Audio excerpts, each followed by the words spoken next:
Family physician, लेखिका, कवयित्री, व्याख्याता, सिंगर असं बहुरंग व्यक्तिमत्व लाभलेल्या माननीय डॉक्टर सौ राजमा इसाक नदाब सांगली यांना वाढदिवसाच्या अनंत अनंत शुभेच्छा. मॅडम, येणाऱ्या वर्षात आपणास सौख्य, समृद्धी, उत्तम आरोग्य लाभो. आपल्या हातून असंच समाजकार्य घडत राहो. आपली उत्तरोत्तर प्रगती व्हावी हीच ईश्वरचरणी प्रार्थना. आपणास वाढदिवसाच्या मंगलमय सदिच्छा. शुभेच्छुक तेज खबर न्यूज चॅनेलचे मुख्य संपादक माननीय श्री हुमायून नदाब, दैनिक ग्रामदेवताचे संपादक माननीय श्री सखाराम जाधव, तेज खबर न्यूज चॅनेलचे कार्यकारी संपादक माननीय श्री अनिल पुजारी, तेज खबर न्यूज चॅनेलचे उपसंपादक माननीय श्री रणजित देवणे, तेज खबर न्यूज चॅनेलचे रेंदाळ प्रतिनिधी माननीय श्री संतोष शिंगे, तेज खबर न्यूज चॅनेलचे टाकोडे प्रतिनिधी माननीय श्री राजेंद्र कांबळे, तेज खबर न्यूज चॅनेलचे मानकापूर प्रतिनिधी माननीय श्री शिवाजी येडवाण व सर्व तेज खबर न्यूज चॅनेल परिवार. रांगोळीतील शाळेच्या निकृष्ट अवस्थेची पाहणी, आमदार अशोकराव माने यांची विकासकामांची ग्वाही. रांगोळी प्रतिनिधी.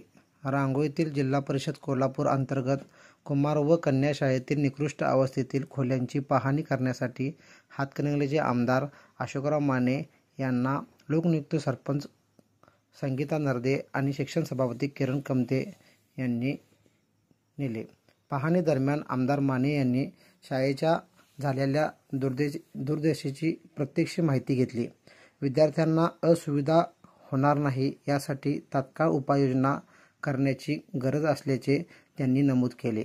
शाळेच्या आवश्यक कामांसाठी त्वरित कागदपत्रांची पूर्तता करून आमदार फंडातून ही कामे करण्यात येतील अशी ग्वाही आमदार अशोकराव माने यांनी दिली.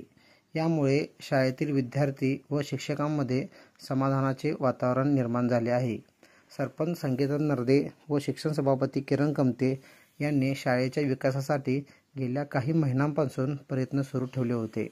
त्यांना आमदार माने यांची साथ मिळाल्यामुळे शाळेच्या पायाभूत सुविधांची सुधारणा होणार असल्याचा विश्वास व्यक्त केला आहे.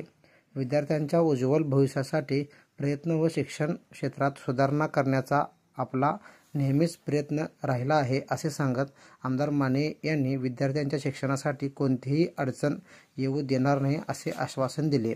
या पाहणीमुळे शाळेच्या सुधार कामांसाठी नवीन दिशादर्शन झाले असून लवकरच कामाला सुरुवात होणार आहे असे संकेत मिळाले